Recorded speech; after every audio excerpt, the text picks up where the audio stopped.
এই ছোট হুন, আপেল কিন্তু 300 টাকা কিনা, তুই বেচবি 350। আরে সে কমলা কিন্তু 200 টাকা কিনা, তুই 400 টাকা বেচবি। এই খেজুর খেজুর খেজুর হলো 250 টাকা কিনা, 650 টাকা বেচবি। আর হচ্ছে হলো যে বড়ই 100 টাকা কিনা, 250 টাকা করে বেচবি।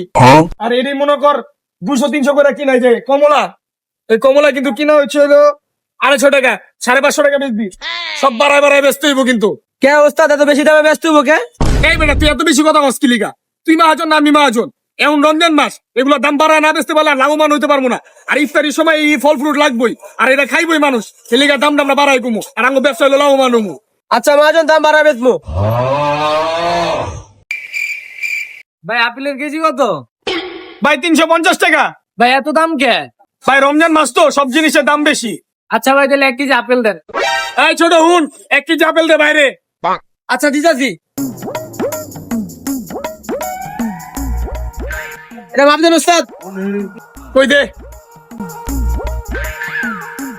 সালাম ভাই, আপনার আপেল। এলাম ভাই 350। ভাই বড়ি কত কইরা? ভাই বড়ির কেজি 250 টাকা। ভাই বড় দাম এত কে? ভাই রমজান মাস তো, দাম দেয়া কিনছি, দাম দেয়া ব্যস্ত হয়। আচ্ছা ভাই তাহলে 1 কেজি দেন। আচ্ছা ভাই ঠিক আছে।